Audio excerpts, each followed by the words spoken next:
Macam manalah si Bon agaknya. Harap-harap kuranglah demamnya.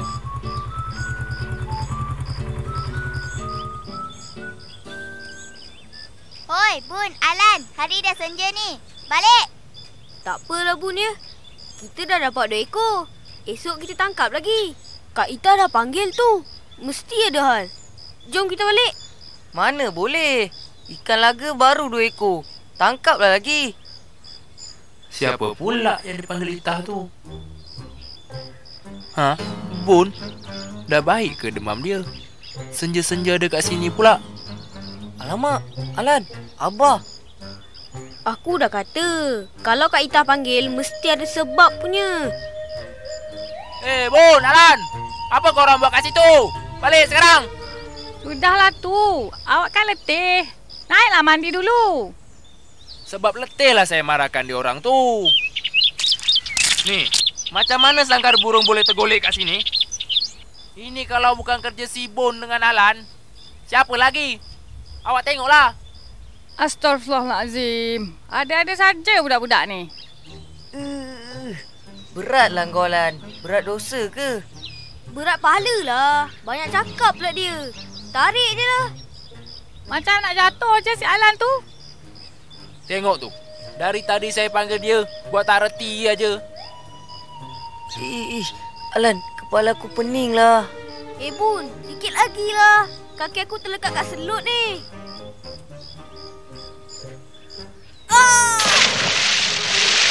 Ha?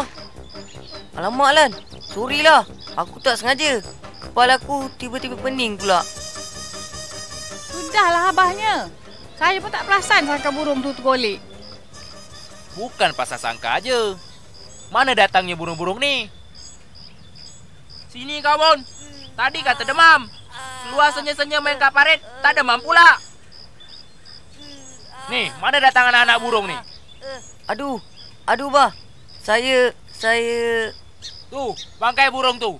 Siapa punya kerja?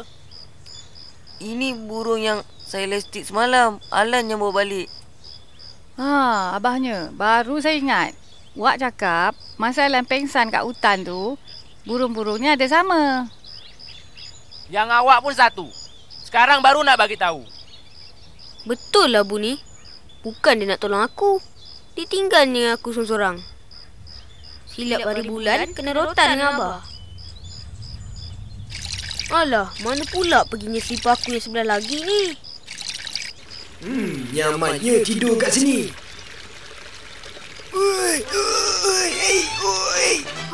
Ni sudah bagus. Cari selipar, dapat ikan keli. Wah, gemuknya seekor ni. Macam Ajib tu. Berani kau kacau aku ya? Nah, rasakan. Apa kena pula dengan si Alan tu? Ha? Abah, tolong, Abah.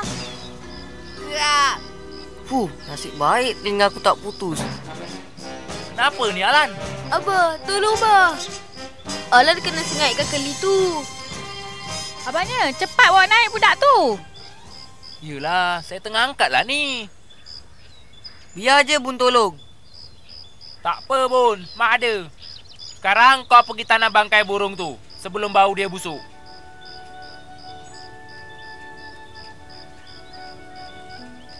Tolong ambilkan kain. Nak balut ni. Tak apa. Saya ada sapu tangan.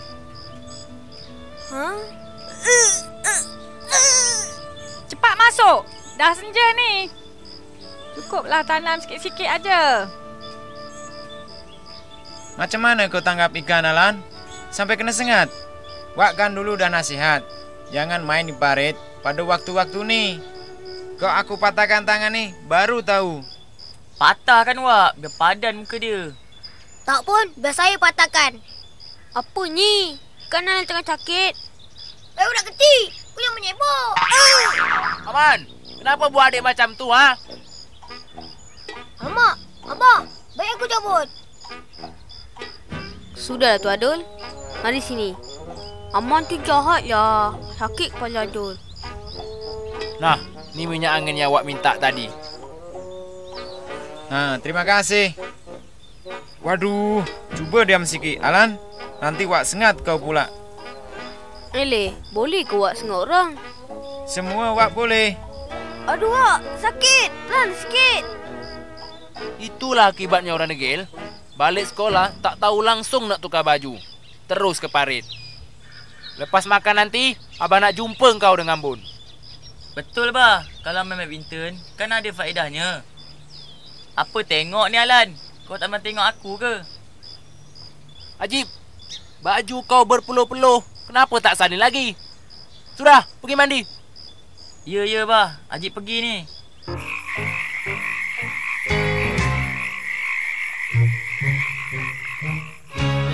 Oh, suruh pergi sekolah, demam ya. Tapi main kat parit, boleh pula. Sudah, tadah tangan tu. Siap Alan. Lepas ni kau pula. Aku tahulah yang kau sibuk pasal. Abah tak pernah rotan tapak tangan sebelum ni kan? Kalau kena rotan pun, tak berubah perangai si Bun ni. Aduh. Tadi masa Bun ke parit, demam dah baik bah. Dah baik pun, kan abah dah pesan jangan main di luar waktu senja. Memang Bun nak masuk rumah pun tadi. Menjawab. Satu abah tanya, 10 kau jawab. Apa kau nak buat dengan ikan laga ni? Ikan ni saja je nak bela. Takkan itu pun tak boleh bah. Oh, kau melawan ya? Kenapa kurang ajar sangat ni? Bun bukan melawan bah. Kalau bukan melawan, habis apa? Nak tunjuk kuat ya? Dah, mari sini. Ulur tangan tu lagi sekali. Kau pergi lepaskan balik ikan ni kat parit tu. Sekarang juga. Abah tak nak tengok lagi ikan ni dalam rumah. Faham? Alan, ke sini kau. Ya, Bah. Abah, ampun Bah. Alan janji tak buat lagi. Alan takkan degil lagi. Janji. Tapi buat juga. Tahu pula diri tu degil. Cakap abah kau tak nak dengar. Tapi cakap Bun, semua kau ikut. Alan ikut yang baik je, Bah. Cakap abah semuanya tak baik. Kau pun nak ikut perangai Bun sekarang ya? Ulur tangan tu. Tangan mana, Bah? Tangan yang tak berbalut tu.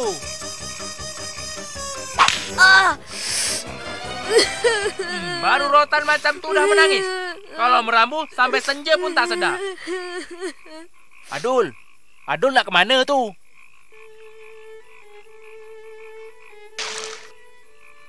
Wahai ikan yang cantik, aku tak faham kenapa abah aku tak izinkan aku membela kau.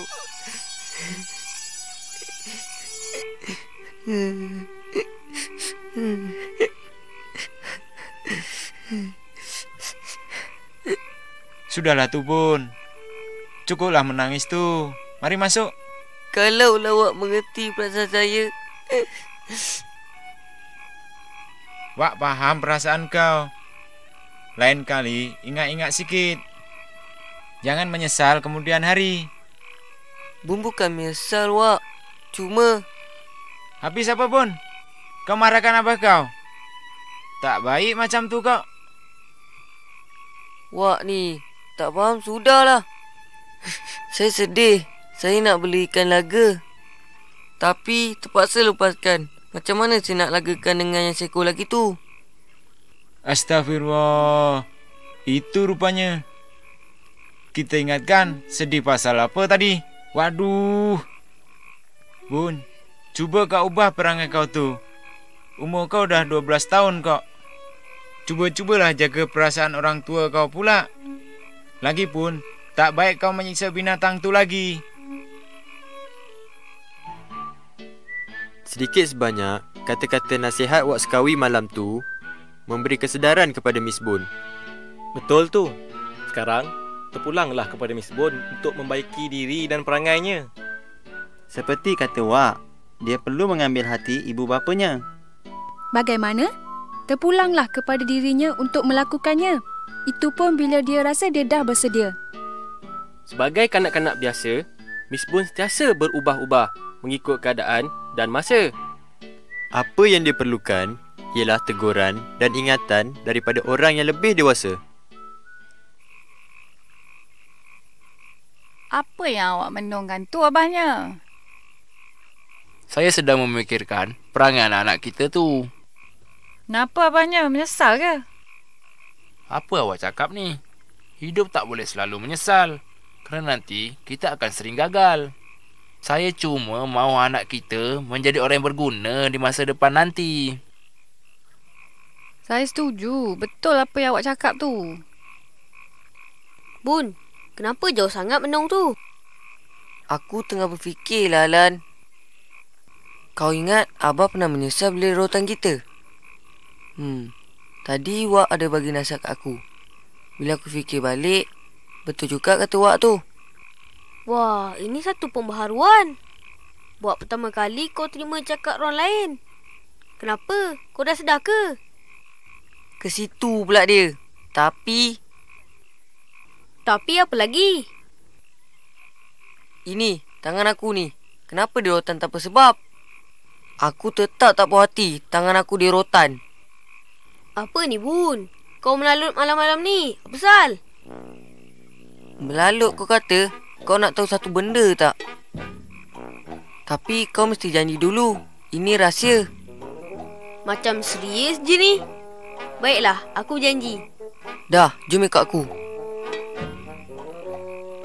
Mana pula perginya ni? Apa yang kau cari ni, Bun? Hairan aku. Hai. Diamlah, Lan. Abah dengar sekarang. Mati kita. Kau nampak tu? Aku dah agak dah. Kau memang terror bab sorok-menyorok ni. Kau tengok, Alan. Aku sempat sorokkan yang seekor ni. Besok kita boleh tangkap lagi. Best. Memanglah best. Tapi kalau Abah tahu, kena kau lagi nanti. Aku rasa kan, Bun. Sesekali kita ikutlah cakap Abah tu. Jangan buat dia marah. Tentu kita selamat. Begitulah kenakalan Miss Bun yang tak pernah kenal erti serik. Biasalah, dia tu kan masih budak-budak. Pemikirannya belum matang lagi. Walaupun kadang-kadang dia sedar akan kenakalannya, susah untuk dia membuang perangainya tu. Betul lah. Nakal Bun tu. Tapi aku tengok Alan tu lain. Bagi aku, pemikirannya lebih matang daripada Bun dan Ajib. Betul tak? Itu aku setuju. Yelah, aku pun pernah bercerita bagaimana Alan selalu meleraikan pergaduhan antara adik-beradiknya. Dan Alan tu penyabar orangnya. Korang nak dengar tak cerita Alan demam sampai 3 hari gara-gara nak menangkap ikan laga tadi? Nak, mestilah. Saya boleh ceritakan. Pada malam itu, Miss Bun dan Jelani melihat ikan laga yang mereka tangkap. Kau tengok ni, Alan. Best tak? Lawa betul ikan ni. Woi, bisingnya. Apa yang korang buat tu, Tak ada apa-apa. Kau kenapa? Ngigau ke? Itulah Jip. Tidur tak basuh kaki. Panas lah. Susah nak tidur. Korang apa tak tidur lagi? Samalah tu. Kami panas juga. Dah, Jip. Tidurlah. Kita orang pun nak tidur ni. Yelah. Tadi kan abang suruh kau buang ikan ni. Kau tak buang Seekor aku buang. Yang ni aku sorok lah. Kalau ada seekor je, macam mana kita nak lawankan? Itu kau jangan bimbang. Pandai-pandailah kita cari gantinya. Bun, Alan. Apa lagi tu? Tidur. Kau semangat. Kejut saya. Abahnya pun perlahanlah sikit. Iyalah, kalau tak, masing-masing Lia nak bangun pergi sekolah esok pagi. Esok kan hari Sabtu, tak sekolah. Awak ni hari pun dah lupa. Macam mana aku boleh lupa esok Sabtu ni? Alamak, Alan. Baik kita tidur. Besok ajalah kita sambung besar ikan tu. Syata, kau perasan tak? Bun tu suka menyeksa binatang kan? Kadang-kadang sampai membunuh pula. Aku setuju. Burung, ayam, itik, cicak, musang, tupai dan macam-macam lagi. habis semuanya dijadikan mangsa kreativitinya. Sekarang ikan pula. Unsur kreativiti yang ada padanya mesti digunakan sebaik mungkin. Macam aku ni, manusia cipta aku dari bulu binatang. Kira kreatif lah tu. Bulu binatang? Binatang apa? Putih macam aku ni, mestilah daripada bulu angsa. Jadi, bulu angsa rupanya badan Satel ni. Mangsa kena bunuh jugalah tu kan? Kamu semua jangan salah faham. Manusia membunuh binatang bukan kerana suka-suka atau nak menyeksa. Apa yang mereka buat tu semuanya ada tujuan. Mereka menyembelih binatang untuk dimakan. Tapi binatang yang tak boleh dimakan pun bunuh. Macam cicak, tikus dengan musang. Tak menyeksa namanya tu. Itu semua binatang perosak. Tak apa. Lagipun, bunuh cicak sunat, dapat pahala. Itu semua hak manusia yang ditetapkan oleh agama dan kepercayaan masing-masing. Mesti ada sebabnya. Ya, itu semua boleh ditanya dengan lanjut pada guru agama di sekolah. Aku nak tahu bagaimana nasib ikan laga dalam botol tu. Okey, kita sambung semula cerita kita. Malam semakin sunyi. Tapi dalam kesunyian malam tu, tiba-tiba...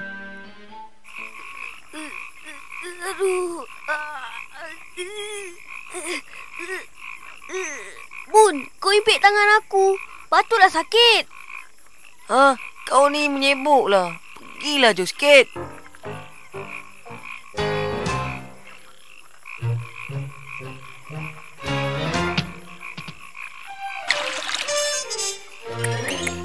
Oi, cicak yang di sana tu.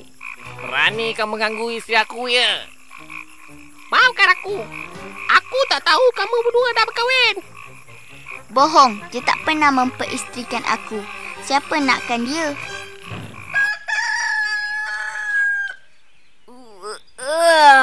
Wah, laparnya perut ni. Mak nak kerja kajul ke? Adu dah bangun. Tolong kejutkan abang Alan kamu tu. Mak, Adu nak cucu boleh? Boleh. Mari sini. Bagi botol tu kat mak. Botol apa pula yang tergolek ni? Alan? Bangun, Alan. Alan, bangun. Alan pension ke, Mak? Ish, tak baik Adu cakap macam tu. Alan tak sihat agaknya. Mak, baju Adu basah lah, Mak. Adu tidur terkencing ke? Taklah, baju je yang basah. Suar tak? Alan, panasnya tangan dia. Demam budak Alan ni. Tengok kepala dia pun panas. Agaknya Alan nak kencing kot. Mak tahu dah. Nak kejutkan Alan ni, kena picit hidung dia dulu. Siapa gagu dinda? Alan mimpi hantu ke? Alan mimpi ya? Ada aja kau ni Alan. Mimpi? Ya ke? Mak, kepala Alan dah seberat je. Kamu memang demam Alan. Dah, berehat ajalah dulu.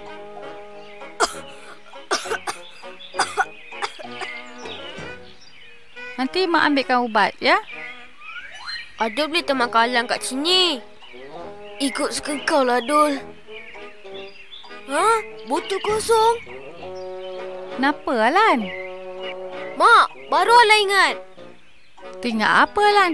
Kejut Mak dibuatnya. Semalam, dalam botol ni ada ikan. Sekarang dah tak ada. Kalau ada ikan, mesti ada airnya. Patutlah selimut tu basah tadi. Mungkin juga. Tak pun Adu yang kecil malam. Mana ada? Adu tak kencing lah. Sudah.